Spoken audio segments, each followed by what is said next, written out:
자, 7월 20일이죠. 12시에 시작되는 부동산 노포 시간. 오늘 이 시간에 여러분들하고 얘기를 하려고 했던 이 내용은 사실상 그동안 제가 여러 번 얘기를 했던 내용 중에 하나이기도 하는 것 같아요.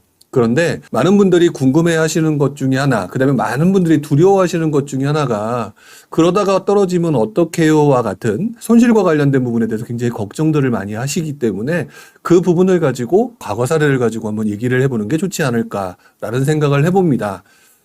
최근 들어서 이제 부동산 시장도 특히 이제 서울과 수도권이 좀 살아나는 듯 하고, 그 다음에 주변부로 번져나가는 것 같은 분위기가 일어나니까 많은 분들이 지금, 예전하고 좀 다르네? 다시 한번 시작해볼까? 라고 하지만 또 한편으로는 두려움이 되게 강하시죠. 자, 그렇기 때문에 바로 그 부분에 대한 것들, 아마도 지금과 같은 현상들이 언제 똑같은 게 있었느냐라고 생각을 하게 되면 제가 생각하기에는 2009년하고 사실상 좀 비슷해 보입니다. 근데 2009년은 이미 우리가 잘 알고 있죠. 그때는 그 이후에 하락장이라고 하는 시장을 맞았기 때문에 무조건 100% 동일하다라고 대입할 수는 없을 것 같습니다. 하지만 여러분들이 그 당시에 일어났던 현상과 그 당시에 어떤 부분을 대비하는 게 필요했었는지를 알게 된다면 부동산 투자 전략에 있어서도 도움이 되지 않을까라는 생각을 해보게 된다는 것이죠. 자, 그래서 오늘은 지금 말씀드렸던 것처럼 치솟는 분양가 지금 당장 청약해도 될까? 바로 그 부분에 대해서 한번 얘기를 해보려고 합니다. 자, 일단 지난주 시장 분위기 한번 보도록 할까요? 자, 계속해서 몇 주간 계속 반복적인 얘기니까 뭐 똑같은 얘기지만 그래도 한 번 더 보도록 하겠습니다. 서울 아파트 2주 연속 보합세 상승 전환 임박. 오른다라고 들었는데 보합세 통계라고 하는 부분은 항상 늦게 반영이 되죠. 사실상 지난번까지의 모습들은 주로 어떤 모습으로 나타났었느냐? 하락의 어떤 그 분위기, 즉 아파트 가격의 하락세가 어느 정도 상쇄가 되면서 바닥을 다지는 듯하면서 하락세가 줄어드는 모습을 보였다라고 한다면 이제는 보합세다, 평균적으로 보합세가 나타났다라고 얘기를 하고 있는 중인 것 같습니다. 자, 그래서 상승 전환이 임박됐다라고 얘기를 하고 있고요. 자, 이러다 보니까 여러분들이 상당히 부담스럽죠. 자, 밑에 있는 기사도 마찬가지입니다. 매매 심리 지수 같은 경우도 2달 연속 상승 국면에 접어들었다. 전국 같은 경우는 6개월째 오름세를 보이고 있다라고 하니 마음이 불안해질 수밖에 없죠. 자, 그 다음에 서울뿐만 아니라 수도권 같은 경우도 주택 경기가 1년 3개월 만에 긍정으로 돌아섰다는 얘기가 나오죠. 뭐 좋게 표현하면 굉장히 긍정적인 기사가 많이 나오지만 또 누군가에게는 상당히 불안한, 왜? 하락에 베팅을 했는데 다시 또 바뀐다고 하니 되게 황당한 상황이 될 수 있겠죠. 자, 이런 상황에서 해야 되나 말아야 되나 이런 분위기가 지금 현재 나타나고 있는 것 같습니다. 자, 그러다 보니까 밑에 있는 또 다른 기사, 바로 지난주 기사에 이런 기사가 나오고 있죠. 서울 아파트는 안전자산입니다. 1987년 이후에 연평균 6.7% 상승을 했으니까요. 꾸준히 상승했다는 얘기 아닙니까? 자, 이렇게 되면 여러분들 입장에서는 어떤 느낌이 들까요? 시장 분위기가 전환된 상황에서 서울 아파트 같은 경우는 안전자산이다. 그러면서 뭔가 근거를 제시하고 있으니 상당히 불안해질 수밖에 없는 것이죠. 자, 이 상황에서 밑에 서울의 집값 상승하는 자치구들, 사실 강남과 같은 곳들은 다 알고 있는데 그 옆 동네 다른 자치구들도 올라간다는 얘기가 나오고 있고요. 전세 가격도 조금씩 오른다라고 하네라고 하면 부담스러워질 수밖에 없는 상황이 지금 현재의 모습인 것 같습니다. 자, 그럼에도 불구하고 여러분 어떤 느낌이 드시나요? 그러다 떨어지면 어떡해? 라는 생각이 들고 있으시죠? 밑에 있는 기사가 바로 그런 부분을 반영해주는 기사가 아닌가라는 생각을 하는데, 집값 회복세에 매물은 증가되고 있고요. 반등은 글쎄 아직까지는 잘 모르겠다라는 얘기가 나오고 있는 것 같습니다. 집값이 회복하니까 매물이 증가하고 있다. 즉 이참에 팔려고 하는 사람들도 상당히 늘어났다. 왜? 지난번에는 굉장히 30-40% 떨어졌는데 이제는 그 상황이 아니잖아요. 한 5억 떨어졌다라고 해서 5억을 손해봐야 되나라는 느낌이 있었는데 일단 2-3억대로 줄어들었다라고 한다면 전반적으로 보게 되면은 예전에 싸게 샀다면은 충분히 수익이니까 이참에 팔까라는 그런 느낌을 갖고 있다라는 거죠. 자, 그렇지만 역시 사람들은 글쎄 과연 반등할까라는 생각이 굉장히 많은 것이 현실적입니다. 자, 이런 상황에서 시장의 분양가는 지금 슬금슬금 다시 오르고 있죠. 여기에다가 원자재 가격 폭등이라든지 소비자 물가 지수도 올라가고 있다라는 얘기가 그동안 어렴풋이 들어왔던 것들을 생각하게 되면 지금이라도 빨리 사야 되는 것이 맞지 않을까라는 느낌이 드실 거라는 생각을 해봅니다. 자, 그러면 다음 기사를 한번 보도록 하겠습니다. 분양가가 떨어진다라고 생각해서 기다리는데 베팅을 했었는데 분양가가 오른다라고 하니까 마음이 조급해지죠. 그래서 지금 무조건 사야 될까라는 것에 대한 고민들을 할 수밖에 없을 겁니다. 서울 외 전 지역 분양가 매매가를 추월했다라는 기사가 나오죠. 자, 그 다음에 경기도 국민평형 분양가도 12억. 차라리 서울로 청약 양극화 심화. 서울은 그러려니 한다 치더라도 경기도까지 이런 상황이 된다면 이게 마음이 더 조급해질 수밖에 없는 거고요. 더더구나 민간 아파트 평당 분양가 1,621만 원, 1년간 11.4%가 상승했다라는 얘기가 나오다 보니까 이제 조금씩 주저하던 사람들이 굉장히 많이 행동으로 나서게 되는 그런 모습으로 이어진다라는 것이죠. 지금이 가장 싸다. 분양가 튀어도 완판행진이다. 자, 이런 얘기가 나오고 있는 것 같습니다. 자, 그러다 보니까 어떤 얘기가 나오는 줄 아시나요? 이런 얘기가 나오죠. 부동산은 장기 우상향이기 때문에 지금 분양받는 게 가장 싸다라고 하는 얘기들이 다시 시장이 살아나면서 나오는 얘기가 되게 많은 것 같습니다. 그리고 바로 이 내용을 저한테 굉장히 많이 물어보시는데 분양가는 계속 오르기 때문에 지금 당장 사는 것이 가장 싸다. 분용은 동의할까요? 동의하지 않을까요? 일단 저는 결론부터 말씀을 드리면 부동산은 장기 우상향이기 때문에 지금 사는 게 가장 싸다라고 지금 얘기하는 건 미안한 얘기지만 그리고 그분들한테 죄송한 얘기지만 헛소리하지 마라입니다.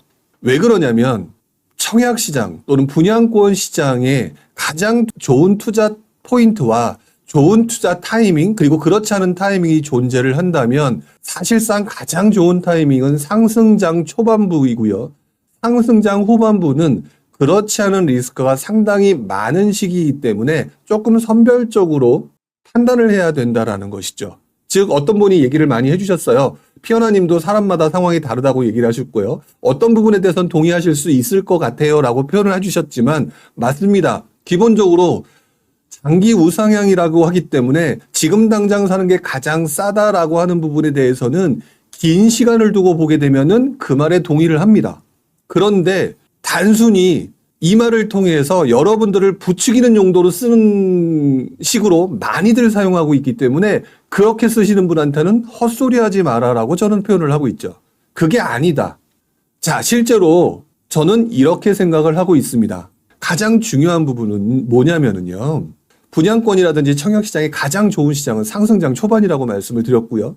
그 이유는 그 직전장이 집값이 오르지 않아서 바닥을 다지는 구간이 존재했기 때문에 이전보다 안 올랐던 거예요. 소비자 물가 상승률 같은 경우는 계속 올라버리잖아요. 계속 1년에 한 번씩 꾸준히 오르잖아요. 근데 그 오랜 기간 동안 오르지 않았기 때문에 상대적으로 저평가 구간에 접어들어 있는 시기입니다. 그리고 여러분들이 아무도 부동산에 관심을 갖지 않다가 뒤늦게 들어오는 상황이 아니라 막 들어오는 상황이기 때문에 흔히 말하는 실수요도 늘어나고요. 그동안 쳐다보지도 않던 투자자들도 투자 수요가 늘어나는 시기이기 때문에 굉장히 오랜 시간 투자 수요가 무궁무진하게 늘어나는 시기가 되기도 합니다. 자, 그래서 한번 청약시장과 분양권 가격이 오르기 시작하게 되면 상당히 오랜 시간 동안 가격이 오르기 때문에 그래서 입지가 좋은 곳부터 입지가 나쁜 곳까지 한참 동안 갭 벌리기 위해서 갭 메우기로 흘러가기 때문에 속된 말로 개집을 사도 오른다라고 하는 구간이 발생하게 되죠. 자, 그래서 이때는 속된 말로 연끌을 해서라도 집을 사기 굉장히 좋은 시기가 되고요. 그래서 그런 부분이 굉장히 중요한 부분인 것 같습니다. 자, 그런데 상승장 후반부로 가게 되면은요. 그때부터는 여러분들한테 혼란이 오기 시작합니다. 분위기가 살아났으니까 분위기가 오르니까 사야 될 것 같은데 너무 많이 올랐어 라고 하는 사람들의 심리가 나는 아닐지 몰라도 누군가에겐 존재하고 있다는 거거든요. 그리고 상당히 많은 사람들이 그동안 집을 사왔죠. 자, 그래서 이제부터 나타나는 현상이 뭐냐면은요. 가격이 하락할 수 있다라고 하는 리스크가 점점 커지는 구간이 발생하는 게 바로 상승장 후반이기도 하죠. 자, 그래서 이때는 여러분들이 전략적으로 다른 방식으로 접근해야 되는 시장이 됩니다. 제가 좀 전에는 뭐라고 표현했냐면 아무 집이나 사도 오른다, 개집을 사도 오른다라고 제가 표현을 했었던 것처럼 시간을 두면 계속 오르는 구간이 발생하는데 몇 년 사이에 상승장 후반에 접어들게 되면은요, 내가 상승에 베팅했는데 상승의 구간으로 계속 흘러가게 되면 성공을 하지만 반대로 내 생각과 다르게 하락의 리스크가 굉장히 커진 상태에서 접근을 했는데 진짜로 하락을 맞게 된다 하면은 여러분들은 상당 기간 동안 그거에 대한 마이너스 손실이라고 하는 리스크를 맞게 되죠. 그래서 원래 후반부에는 함부로 부동산 시장이 장기 우상향이기 때문에 지금 사는 게 가장 싸다라고 얘기하는 사람들 보고 제가 헛소리라고 얘기를 하는 겁니다. 자, 왜 그러냐면 이 헛소리라고 얘기하는 구간에는 또 다른 우리가 살고 있는 부동산 시장의 또 다른 주체들이 하는 행동과 행위가 존재합니다. 뭐냐면 건설사들의 행동과 행위죠. 건설사들이 상승장 후반이 되면 부동산이 분양이 안 되거나 어떤 특정 지역, 외곽 지역 같은 경우는 부침이 있는 경우, 바로 지금 같은 경우죠. 부침이 있는 곳들이 발생을 하게 됩니다. 자, 부침이 있는 곳들이 발생하게 되면은요, 그 동네에서 분양이 안 됨으로써 발생하는 리스크들이 존재를 하고요.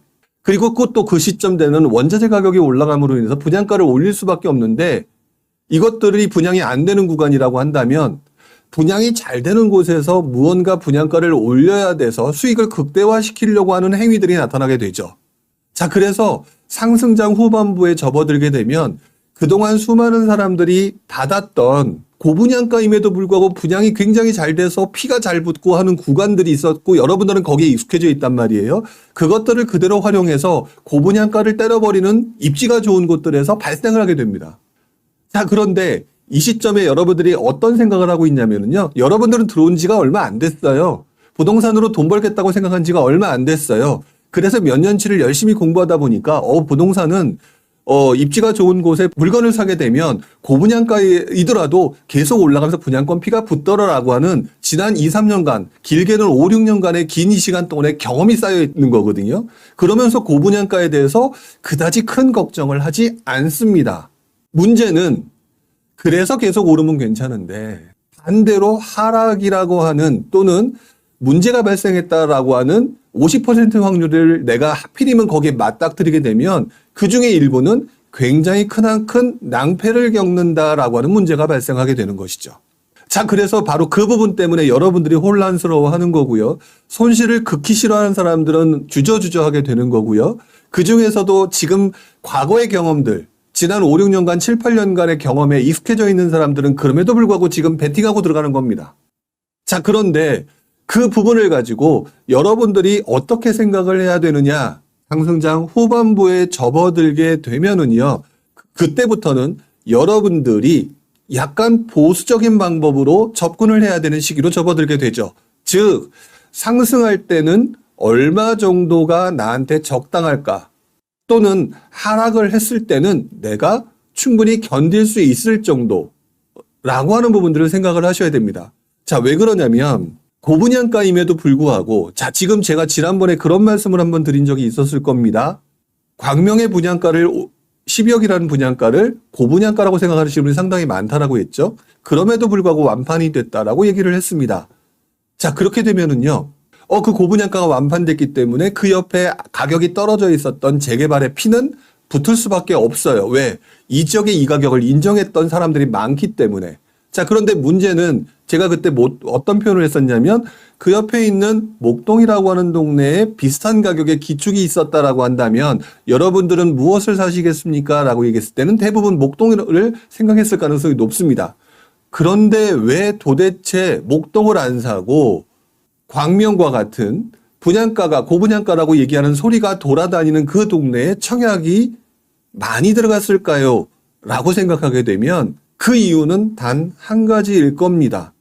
내가 목동에 12억 얼마가 되는 그 가격을 줄 전체 돈이 없기 때문에 계약금만 낼 수 있는 능력이 되는 상황에서 피가 붙었을 때 팔겠다라고 하는 나름대로 계획을 세우고 고분양가임에도 불구하고 들어간다라는 거죠.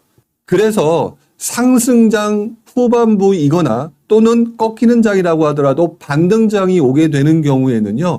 고분양가임에도 불구하고 완판되는 동네가 늘어나게 됩니다. 그리고 완판되는 동네에 늘어나는 사람들의 그 청약하는 인원들의 일부는 실수요자겠지만 나중에 잔금 치르고 그러니까 중도금 내고 잔금까지 치를 생각하고 들어가시는 일반 실수요자들도 있지만 또 한편으로는 계약금 내고 중도금 대출 받아서 견디다가 피가 붙으면 팔겠다라고 얘기하는 실제로 잔금에 대해서 어떠한 대비도 없는 분들이 들어가게 된다는 것이죠. 이것으로 인해서 청약 완판이라고 하는 수치가 보여지게 되지만 문제가 됐던 것들은 그 다음 문제입니다.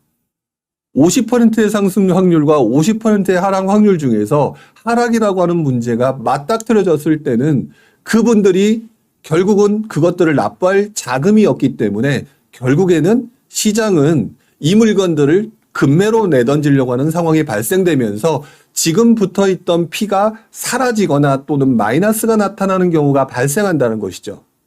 자, 지금 보니까 댓글창에서 이미경 님이 이렇게 표현을 하십니다. 평택에 최근에 분양한 곳 피가 붙었더라고요 라고 표현을 해주셨는데요.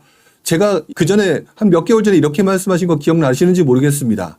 아마 청약시장과 분양권 시장이 굉장히 사람들이 몰려들 겁니다. 분명히 피가 붙을 겁니다 라고 표현했던 적이 있어요. 왜 그러냐면 지금 투자할 곳이 거기밖에 없기 때문에 그렇게 몰려드는 건데 문제는 아까 말씀드렸던 것처럼 가장 큰 리스크는 혹시라도 시장이 좋지 않은 구간하고 맞받아들여지게 된다면 그 피는 한순간에 사라지는 문제가 발생하고 여기서 낭패를 겪는 사람들이 발생할 것이라는 문제가 되는 것이죠. 그래서 상승장 초반에는 이런 문제가 전혀 발생하지 않습니다. 왜? 앞으로도 투자할 사람들이 무궁무진한 시기였기 때문에.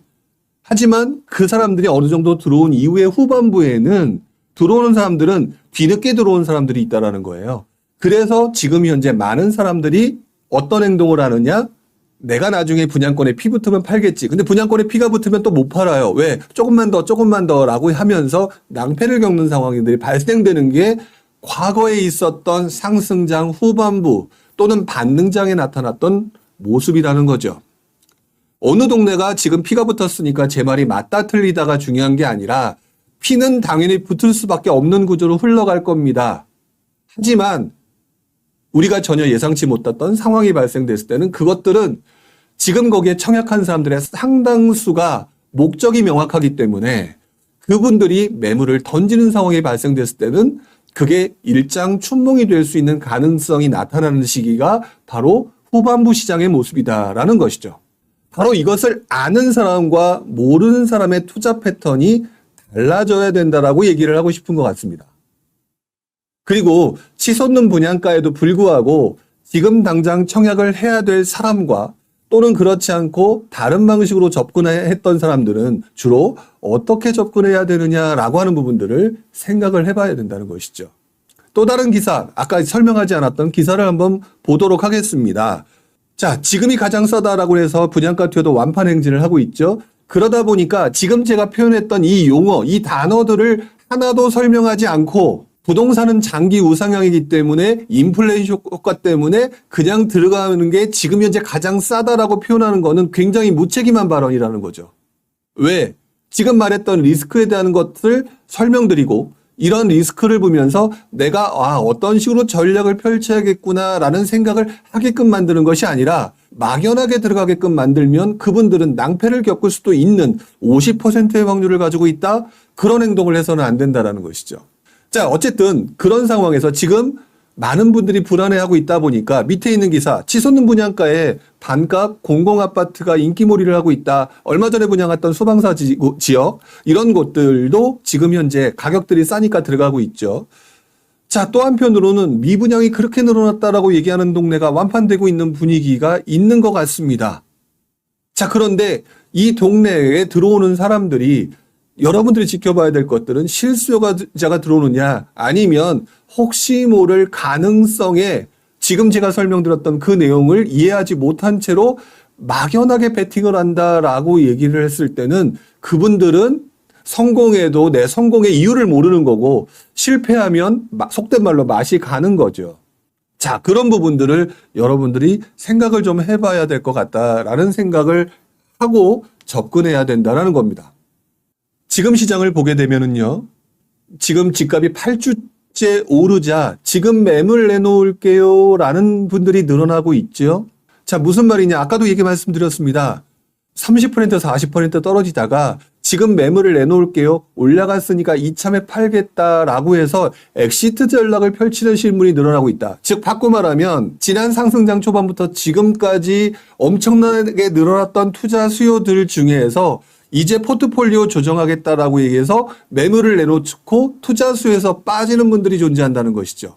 즉 투자 수요가 줄어들고 있다는 말이 될 수도 있고요. 또 다른 투자 수요들, 이분들이 이 매물들 던지고 나면 무슨 행동을 할까 생각해 보신 적이 있습니까? 이분들이 하는 행동들은 아마 곧바로 나보다, 내가 보유한 것보다 더 높은 상급지로의 이동을 고민하고 계실 겁니다.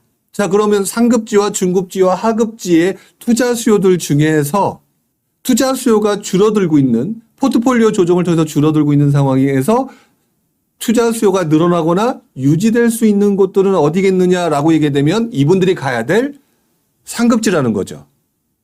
이 상급지라고 하는 부분들이 투자 수요가 늘어날 수 있다는 것들을 여기서 볼 수가 있는 겁니다. 자, 밑에 기사들도 비슷합니다. 18억이 23억에 팔렸대. 우리 집도 내놓을게요. 쌓이는 매물, 이것만 보면 굉장히 부정적인 단어가 같지만 제가 볼 때는 이분들이 지금 포트폴리오 조정들을 지금 하고 있는 거다. 근데 지금 투자해서 돈 벌겠다라고 아직 공부도 안 돼 있고 뭐도 안 돼 있는 사람들이 들어가시는 곳들 자세히 보시게 되면 과연 계약금 비싼 곳이겠습니까? 계약금이 낮은 곳이겠습니까? 입지가 좋지 않은 곳들이 주로 더 많을 가능성이 아직까지는 존재하고 있고요. 그리고 거기서 큰 문제가 발생할 수 있다라는 거겠죠. 자, 이 부분을 생각을 하셔야 될 것 같아요. 한 가지 제가 확실하게 말씀드릴 수 있는 것은 제가 좀 전에 뭐라고 표현했냐면 2009년 시장하고 좀 비슷하다. 근데 2009년은 그 이후에 하락장이었잖아요. 그렇죠? 그렇기 때문에 앞으로 하락장이 올 거라고 말하기에는 지금 시장의 분위기가 그때와는 좀 많이 다릅니다. 첫 번째, 분양이 60%가 뚝 빠지고요. 건설사 분양식이 눈치 게임만 하고 있다. 지방은 지금 분양이 안 되니까 분양을 함부로 못 하고 있고요. 서울과 수도권에서 뭔가 분양을 하고 있는데 이것들에 대해서 지금 분양을 못 하고 있으니 앞으로 2, 3년 후에 드러나는 물량들이 줄어들 수밖에 없는 구조가 만들어지고 있겠죠. 즉 흔히 말하는 좋다라고 하는 지역들의 상급지의 공급 물량이 줄어들고 있는 상황이 만들어지고 있다라는 게 현재의 모습이고요. 자, 그다음에 6억 이하 분양 아파트 비중이 2년 만에 18% 줄었다. 가격은 계속 올라가고 있다라는 얘기가 되고 있는 거고요. 자, 지금 제가 표현했던 2, 3년 후에 집값이 오른다라고 하는 분양 방토막이 매수 심리를 일으키고 있다라고 얘기를 해서 지금 사람들이 몰려들고 있는데 문제는 아까 말했던 것처럼 이 시장이 혹시라도 다른 것에 베팅을 하게 되는 경우는 우리가 싫어하는 것에 베팅을 하게 됐을 때는 상급지와 중급지 또는 하급지와의 차이가 확연하게 벌어질 가능성이 나타난다라는 거예요. 이미 여러분들은 지난 1년 동안 보셨죠. 상급지에서 돈이 없어서 중급지, 하급지로 몰려갔다가 시장이 꺾여버리니까 하급지가 박살이 나는 것을 보셨을 겁니다. 자, 그 부분을 생각해 보게 되면 여러분들이 포트폴리오 조정을 하든 투자를 하든 어떻게 접근을 해야 되느냐라고 하는 방향성은 명확하다라는 거죠. 자, 밑에 마지막에 이런 내용이 있습니다. 돌아온 영끌족 1000조가 넘은 가계부채 빨간불, 그놈의 가계부채 또 나왔죠. 이 가계부채에 가장 큰 영향을 받는 사람들은 어떤 분이 되겠느냐? 사실상 하급지에 투자하거나 또는 단기적인 목적으로 접근하신 분들이 되겠죠. 상급지에 투자를 했는데 영끌해가지고 내가 잔금 치를 능력이 없다라고 하는 분들도 결국 나중에 무너질 수 있는 구조가 만들어질 테니까. 자, 그렇기 때문에 많은 사람들이 그래서 두려워하는 부분이겠지만 사실상 이 가계부채 문제는 제가 볼 때는 지금 현재 시장 상황이 좋지 않은 건 맞으나 정부가 상당히 관리를 잘하고 있다. DSR 절대로 안 풀어주려고 지금 엄청나게 노력하고 있잖아요. 그러니까 가계부채 문제에 대해서는 여기서 나름대로 관리하려고 하는 그 정부의 입장에 맞춰서 움직이시는 분과 달리 이 상황에서 내 능력에 벗어나는 식으로 연끌하셨던 분들이 무너지는 거다라고 생각하시는 게 맞는 거고, 그렇지 않은 부분에 대해서는 이 가계부채 문제를 너무 크게 받아들이시기는 않아도 될 것 같아요. 자, 그래서 저는 2009년보다는 시장의 분위기가 그래도 꽤 좋은 편이다라고 생각을 합니다. 그러면 부룡이라는 친구가 얘기하는데 이것도 좋고 저것도 좋고 그럼 나보고 어떻게 하라는 말이냐, 이런 생각을 하시게 될 겁니다. 자, 그래서 이제부터는 좀 전략적으로 좀 접근해야 될 것 같아요. 그렇다면 가장 최악이었던 2009년도 이후에 부동산 시장의 모습을 보면서 여러분들은 어떤 식으로 접근하는 게 가장 좋을까라는 부분들을 가장 최악의 상황을 보면서 내가 그 상황에 혹시라도 맞부딪혀졌을 때 내가 어떤 식으로 대비하는 전략을 지금 가지고 움직이는 게 좋을까라는 생각을 해야 된다라는 거를 말씀을 드리고 싶다라는 거죠. 자, 지금 보시게 되면 2023년 1월부터 5월까지의 누계 서울 권역별 지방광역시별 아파트 상승률입니다. 자, 그러면 여러분들 딱 보시게 되면 서울권에서는 동남권이라고 하는 굉장히 사람들이 기존에 선호하는 동네의 아파트 가격이 다시 반등했다는 것을 확실하게 알 수가 있죠.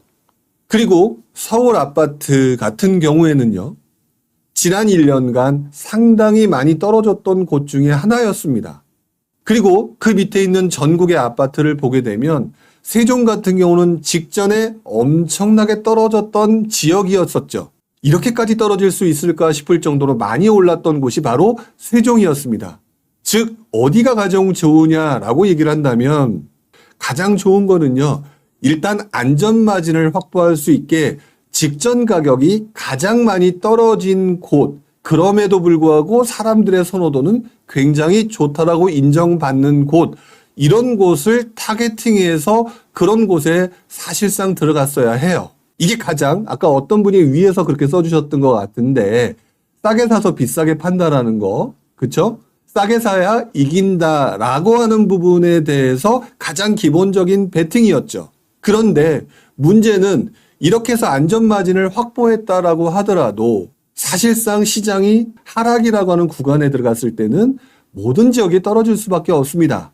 그래서 여러분들이 베팅할 때는요, 상승장 초중반의 모습과 상승장 후반부의 여러분들의 포지션을 다르게 가져가야 돼요.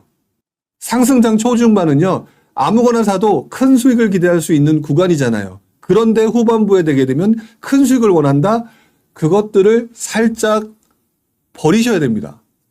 그래서 떨어지더라도 입지가 좋은 곳에서 조금 더 길게 버틸 수 있느냐 없느냐에 베팅을 하셔야지 흔히 말하는 안전마진 구간에 접어들게 됩니다.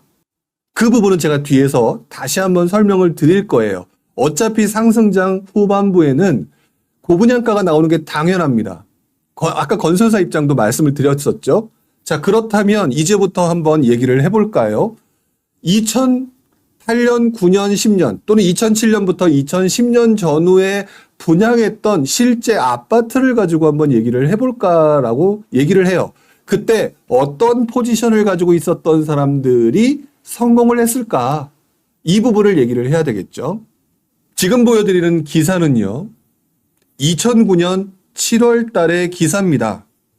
서울 지역 아파트 분양가 3.3평방미터당 한 평당 2천만 원 눈앞이라는 기사가 나와 있죠. 2009년이면 2008년 금융위기 직후 다시 부동산이 시장이 조금씩 회복되는 상황에서 시장 자체는 많은 사람들이 혼란스러워했던 시기였습니다. 지금하고 똑같죠. 그 이후에 떨어질지 오를지에 대해서 어느 누구도 정확히 알지 못했던 상황이었습니다.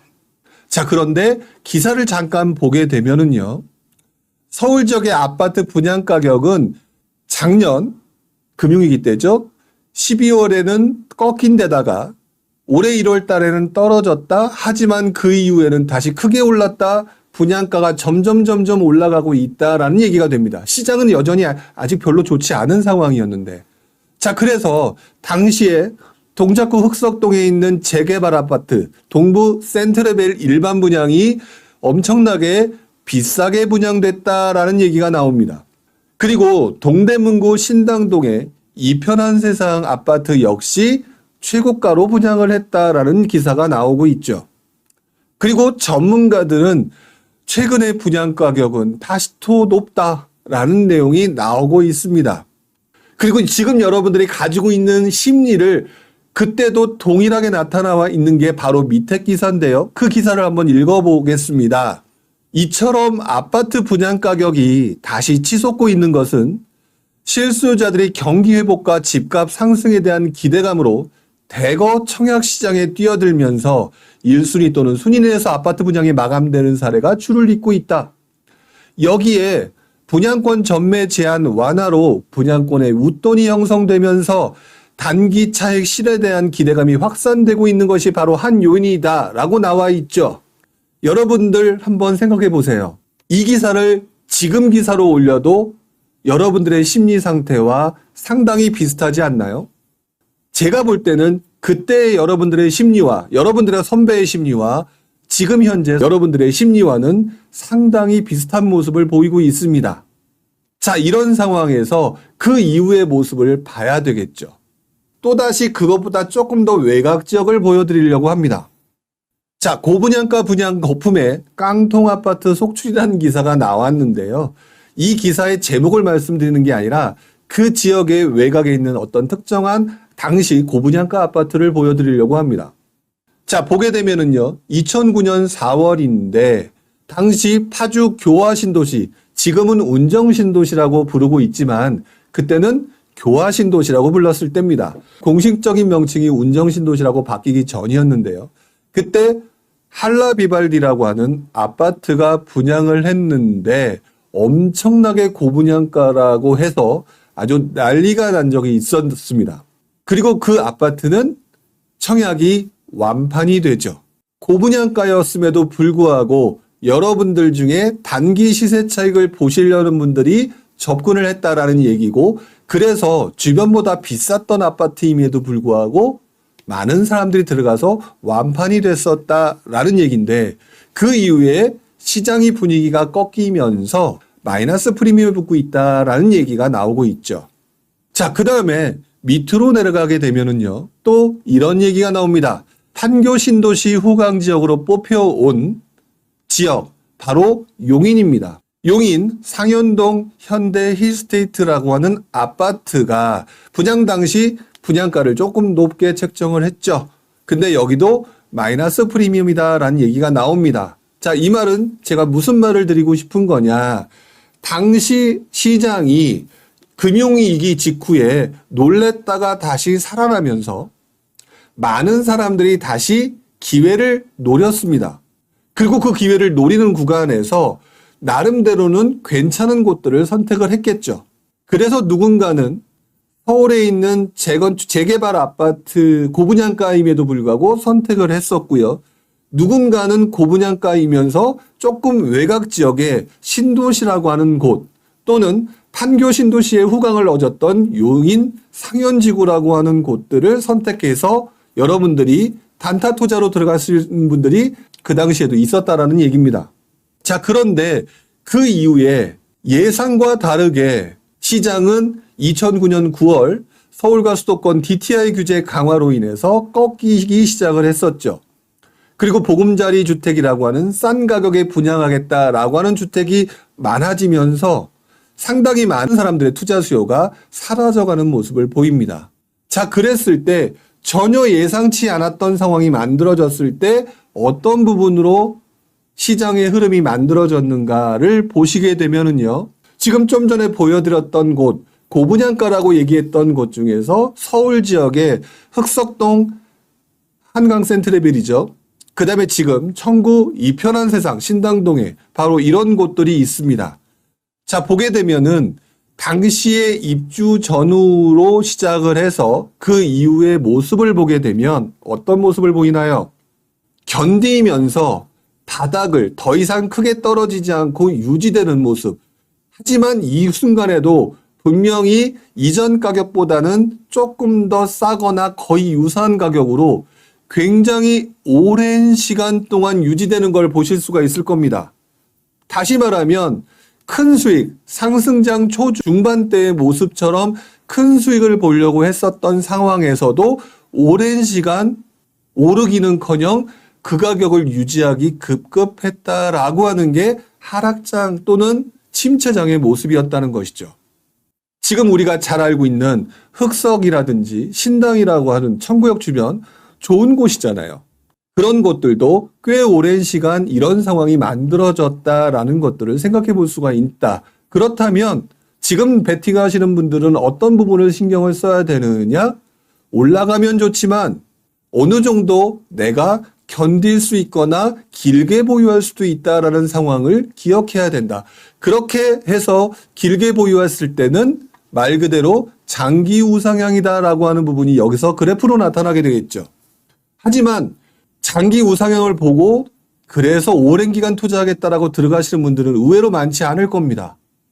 그렇다면 지금 현재 투자를 하면서도 바로 이러한 구간들이 발생할 수 있다는 것들을 알고 대비하면서 투자하는 게 여러분들 입장에서는 어쩔 수 없을 때는 길게, 그렇지 않을 때는 짧게 수익을 낼 수 있는 것들에 대한 두 가지에 대한 생각을 갖고 들어가셔야 되겠죠. 그나마 이런 곳들은 우리가 흔히 말하는 우리 서울 불패액이 많이 나오죠. 입지가 굉장히 좋은 곳들이기 때문에 이게 가능한 것들일 겁니다. 자, 그런데 여기가 지금 제가 말했던 상현동 같은 경우는 심곡마을 광교 힐스테이트입니다.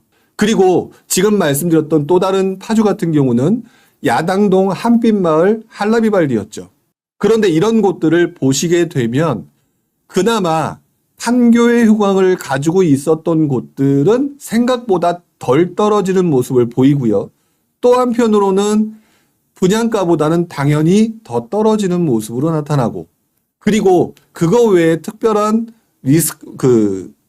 뭐라 그럴까요?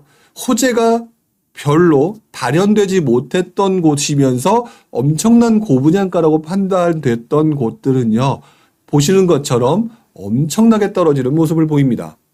자, 그렇다면 여러분들은 어떻게 접근하는 게 맞을까요? 한번 정리를 좀 해봐야 될 것 같습니다.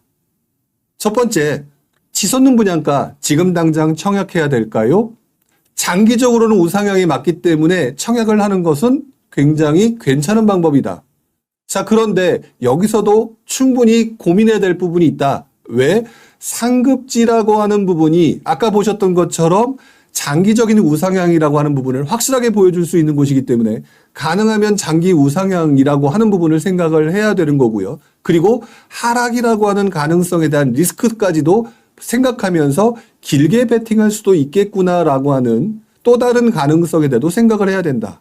그런데 만약에 이런 부분들을 고려하지 않고 만약에 투자할 내가 가질 수 있는 투자 금액으로만 접근한다라고 했을 때에는 만약 외곽지 또는 애매한 곳으로 가는 경우에는 예상치 않았던 상황이 더 크게 맞물리면서 굉장히 오랜 기간 하락의 고통에서 빠질 수 있다라는 부분들, 이게 여러분들로 하여금 리스크라는 거, 이런 부분들을 꼭 기억을 하셔야 된다는 거죠. 그래서 저 같은 경우는 이렇게 할 것 같습니다. 치솟는 분양가라고 얘기를 했을 때 치솟는 분양가라고 얘기하는 부분 중에서 단타로 들어가시려고 하는 분들 같은 경우는 가능하면 누구나 말하는 상급지가 맞아 보입니다. 어쨌든. 근데 그 정도 낼 돈이 없다라고 생각하는 분들은 상급지를 가는 게 맞지 중급지나 하급지로 가면서 단타를 보기에는 굉장히 리스키한 부분이 있다. 그리고 정중급지 정도로 가겠다라고 얘기하는 분들은 분양권 투자를 해서 수익을 보는 구간들의 금액대를 굉장히 보수적으로 보시는 것들이 유리하다. 자, 그리고 하급지 정도를 보면서 투자를 하는데 단타로 들어가시려고 한다라고 얘기할 때는 철저하게 안전마진이 주변보다 굉장히 싼 곳을 찾거나 아니면 길게 보유할 수도 있다라는 생각을 항상 염두에 두지 않으면 급하게 팔아야 되는 낭패를 겪을 수 있다라는 거, 이런 부분들이 존재한다는 게 현실적으로 2009년 이후에 시장의 모습에서 나타났었죠. 단적 이유로 지금 현재 상황에서 길게 무언가 세부적으로 설명드리기에는 시간이 좀 짧긴 합니다. 하지만 이 내용을 반복해서 보시면서 여러분들이 이렇게 그 지역들의 과거 정보나 상황을 보면서 한 번쯤 생각을 해보시고 그 다음에 무조건 고분양 앞가 아파트를 단타 매매로 들어가시는 시기는 지금은 절대 아니라는 거, 이 부분을 꼭 생각하시면서 들어가셨으면 좋겠다, 이런 말씀을 한번 드려봅니다. 자, 이렇게 해서 제가 나름대로 설명을 좀 드려봤는데요. 이 내용들이 다 이해가 되지는 않으실 거라고 생각해요. 짧은 시간이나마 여러분들의 질문을 한번 받도록 할 거고요.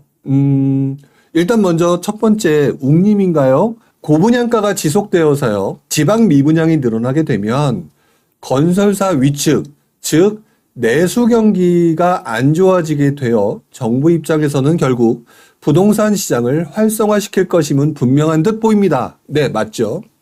결국 시장은 정상적인 구간으로 돌아갈 듯 보입니다.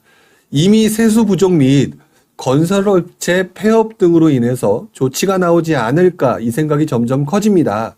물기를 지방으로 보내지 않을까요? 라고 생각을 하셨는데 제가 지금 웅님께서 질문하신 내용에 대해서 반대로 질문을 좀 드리고 싶습니다. 물기를 지방으로 보내지 않을까요? 라고 하는 그 내용이 장기적인 모습일까요? 단기적인 모습일까요? 라고 한번 질문을 던지고 싶습니다. 왜냐하면 단기적으로 판단하느냐, 장기적으로 판단하느냐에 따라서 다른 부분인데요. 저는 단기적으로 지방으로 물기를 보내기에는 시장이 그 정도까지는 아니다라고 생각을 하고 있습니다. 왜 그러냐면 지금 웅님께서는 단기적으로 얘기를 하셨죠. 자, 한번 생각을 해보겠습니다. 지금 지방 쪽에 나쁜 상황을 다 갖다 붙여놓은 내용과 같아요. 그동안 제가 봐왔던 정부의 입장은요, 어떤 특정 지역을 살려줘야 되는 어떤 그 부분 있잖아요. 그 부분을 먼저 생각하는 게 아니라 기본적으로 전체 통계 정도 부분을 먼저 보거나 또는 반대로 시장이 다시 살아나는 게 아니라 과열되는 것들을 걱정하고 있습니다. 즉 지방으로 지금 물기를 보내준다는 얘기를 생각하셨는데 지금 서울과 수도권이 살아나고 있다라고 얘기를 하고 있는데 지방에 물기를 보내게 되면 지방도 살아나는 것처럼 보이겠죠? 근데 이렇게 되면 여러분들 무슨 행동하실까요? 살아났으니까 아우 다행이다라고 그냥 집에서 저녁에 편하게 쉬실까요? 아니면 KTX나 SRT 타고 뛰어내려 가실까요? 정부가 이런 것들을 모를까요? 그래서 정부는 분명히 저희보다 똑똑한 사람들이기 때문에 지금 현재 서울과 수도권이 무너지게 되면 더 큰 상황이 만들어지기 때문에 안 좋은 상황이 만들어지기 때문에 가장 먼저 상급지라고 하는 곳들을 살려놓은 곳이라고 보여지고요. 여기서 지방으로 활성화돼서 번전하게 되면은 바로 또 여러분들의 투자 심리가 살아나서 분위기를 달아오르게 만들 거라는 것들을 모를 리가 없다라고 저는 생각을 합니다. 그래서 지방으로 무언가 물기를 보내는 과정에서 굉장히 선별적으로 심각하다라고 얘기하게 되면 여러분들은 당장 취득세와나 양도세 면제 이런 것들을 먼저 생각하시겠지만 뭐야 이거 가지고 무슨 해결이 될까 싶은 것부터 차근차근 해나가는 모습을 보이게 되겠죠. 그래서 저는 지방의 물꼬를 튀는 것을 원래 올 초만 하더라도 서울 수도권이 이 정도가 아니었기 때문에 지방까지 빨리 될 것이라고 저는 보는 입장이었었어요. 하지만 지금은 조금 생각이 달라졌습니다. 이미 서울과 수도권이 살아나고 있는 모습이 보여지고 있기 때문에 지방은 조금 더 천천히 간다. 물론 총선이 있기 때문에 그 부분에 대해서 얘기는 하겠지만 그래서 완벽하게 살아나서 다시 여러분들이 전국적으로 뛰어다니게 만들려고 하는 행동은 보이지 않을 것 같다. 세수 부족이라고 얘기를 했는데 솔직히 말하면 세수 부족이라고 말하는 것들은 내가 갖다 붙인 거라고 저는 생각을 합니다. 왜? 지난 몇 년간 7, 8년간 그 많은 세수 종부세부터 시작해서 정말 많이 가져갔습니다. 아직 여유 있다고 봅니다. 자, 그리고 건설업체 폐업이나 이런 것들 부분도 지금 그래서 건설업체 폐업들을 갖다 막기 위해서 지방을 살려준다는 거는 유감스럽게도 내가 지방에 투자를 하려고 하는데 물기로 지방을 보낼까라는 판단하는 데 갖다 붙인 용어일 수밖에 없다라고 저는 생각을 해요. 왜? 건설업체의 폐업 같은 것이 문제가 된다면 뭐를 살려주면 될까요? 지방을 활성화시키는 게 맞을까요? PF 대출과 같이 자기네들의 자금난을 문제시켜주는 대출 문제를 해결해 주는 게 더 빠를까요? 훨씬 더 어느 게 더 도움이 될까요? 지방을 살려주게 되면 단점이 보이지만 지방까지 살아남으로 인해서 다시 한번 부동산 시장이 불을 붙는 그런 단점이 있는가 하면은 PF 대출부터 시작해서 건설사의 자금난을 해결해 주는 부분이 발생한다면 지금 말씀드렸던 그런 문제 없이 충분히 건설사 살려줄 수 있습니다. 그런데 지방을 활성화하는 쪽으로 간다고요? 그렇지는 않을 겁니다. 이해가 되셨는지 모르겠지만 정부라고 하는 곳들은 항상 중간의 입장에서 가장 완벽한 우리가 원하는 완벽한 것들을 하는 것이 아니라 항상 가장 단점이 될 만한 것들을 제외한 상태에서 적당하게 하려고 하는 흐름을 보였던 것이 그동안의 모습이었던 것 같아요. 뭐 웅님께서 표현하신 단어 말씀이 뭐 틀렸다, 뭐 했다, 뭐 이런 의미라기보다는 저도 처음에는 지금 말씀하신 것처럼 그렇게 생각을 했었습니다만 나중에 느꼈어요. 정부는 죽겠다라고 한다고 살려주는 게 아니라 죽겠다라고 하더라도 시장 전반적인 가족, 예를 들어서 우리 아이들이 운다고 해서 바로 떡을 주는 것이 아니라 우리 가족의 전반적인 분위기와 가계 상황을 보면서 다독다독 해주는 정도로 넘어가는 그런 식으로 가는 거구나. 이런 생각을 하게 되더라고요. 자, 그 다음에 이제 시간이 또 많지 않으니까 한번 또 다른 분들 질문을 보도록 할게요. 분양가가 높으면 상급지의 기축과 비교가 되기에 조금 더 더해서 상급지를 선택하게 될지 고민이 많아지게 되지 않을까요? 마치 방배의 높은 분양가, 조금 더해서 강남 기축처럼 말이죠. 네, 맞는 말씀입니다. 그런데 행동은 달라질 수 있다가 현실이죠. 왜 그러냐면 강남의 기축을 살려면 몇십억이죠. 그런데 방배의 높은 분양가, 즉 청약은 계약금만 있으면 되기 때문에 조금 더 범위가 넓습니다. 자, 그래서 분양가가 높아지면 높아질수록 돈이 여유가 있는 사람들은 그렇게 움직이게 될 것이면은 틀림이 없길래 그 말이 맞지만 그 부분을 조금 더 올려놓고 다른 지역으로 가게 되면은 돈이 없는 사람들이 청약시장과 분양권 시장을 통해서 단기 베팅을 하는 사람들이 늘어나기 때문에 사실상 리스크는 그쪽이 더 커지고요. 여기에 일부 사람들이 상급지로 이동하게 되는 현상으로 나타나게 된다. 자, 이렇게 표현을 해드리는 게 좀 맞는 것 같아요. 자, 그 다음에 또 다른 부분 또 한번 얘기를 드려보도록 하겠습니다.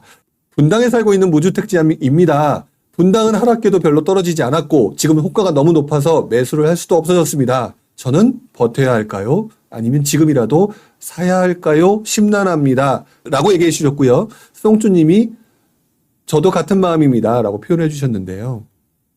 저는 여기서 질문 하나 던지고 싶습니다.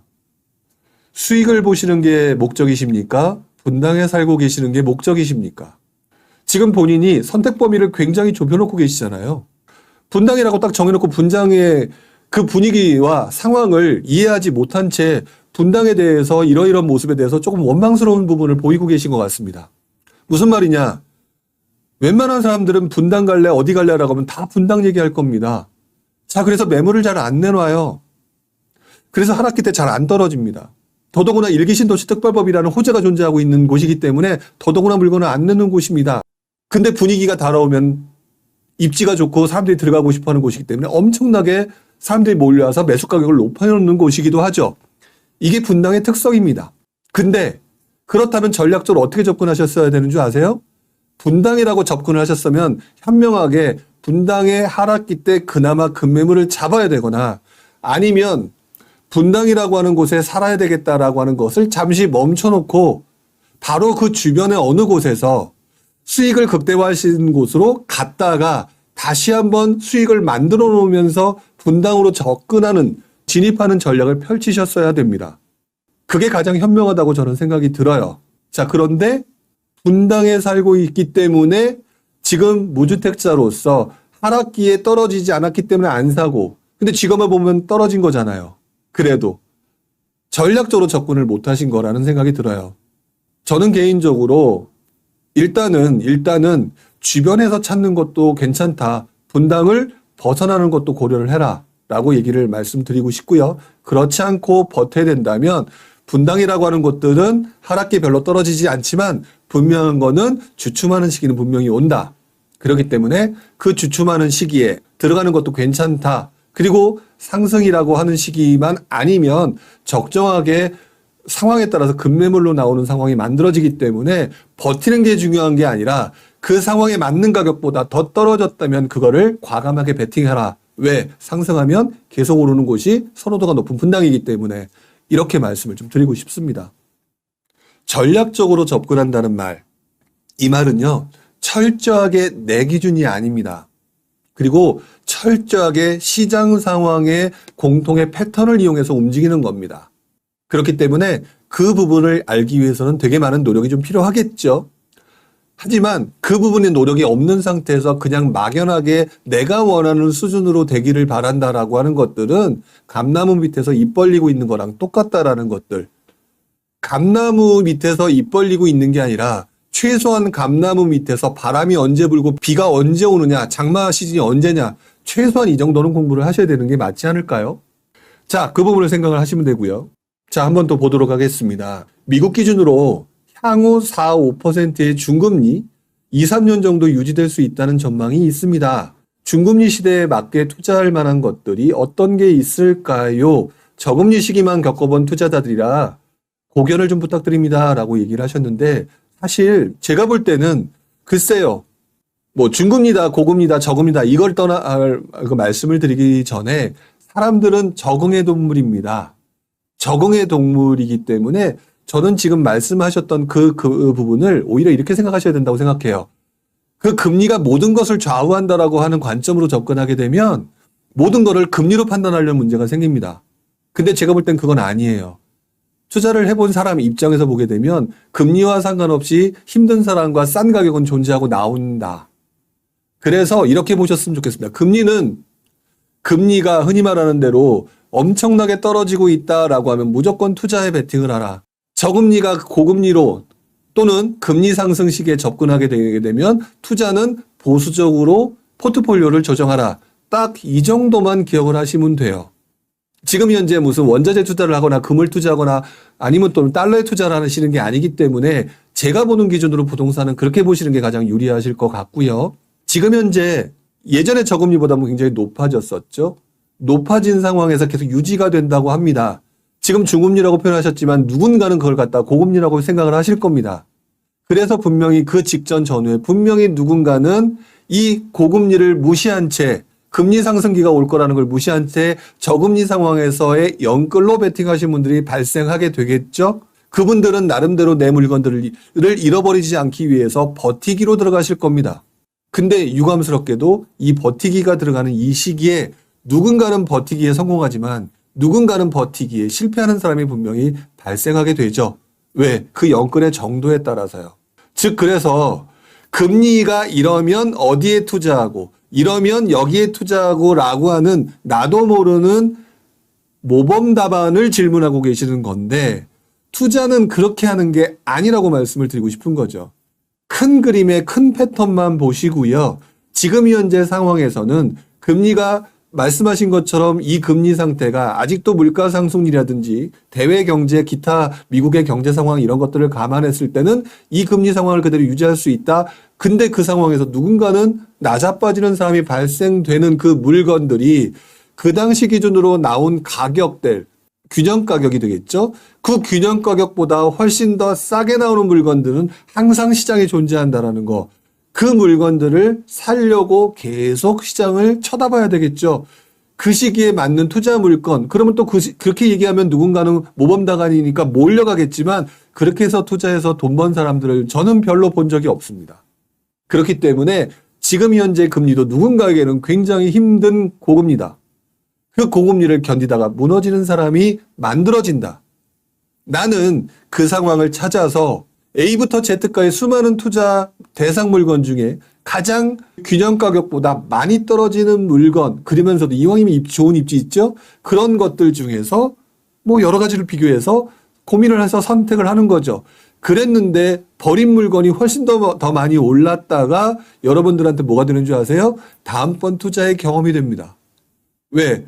열받아서 그거 왜 그랬는지 공부하게 되거든요. 그렇게 계속해서 나가시는 게 고수가 되는 방법이라고 저는 생각을 합니다. 금리 부분 꼭 기억하십시오. 현재 금리보다 금리가 저금리 상황으로 간다라고 하게 되면 어떤 투자이든 투자에 베팅하는 시기인 거고요. 금리가 반대로 올라가는 시기다라고 하게 되면 사람들은 아직까지 그런 거 모르고 덤벼들지만 그 시점부터는 포트폴리오 조정이라는 걸 필요해서 그때 무너지는 사람의 물건들을 다음번 시기에 다시 한번 내 것으로 만드는다. 이게 가장 기본적인 투자 패턴이라는 거. 자, 이렇게 해서 여러분들과 함께 오늘도 청약시장, 그 다음에 분양권 시장과 관련된 얘기를 잠깐 얘기를 했습니다. 시장 자체가 되게 혼란스럽기 때문에 되게 복잡하게 느껴지시겠지만 이때부터 여러분들이 기준을 세우고 배우는 것들이 여러분들 다음번 투자에 너무나도 도움이 되는 구간이라는 거, 굉장히 중요한 시기라는 거 기억하셨으면 좋겠고요. 지금 투자 못하면 어떻습니까?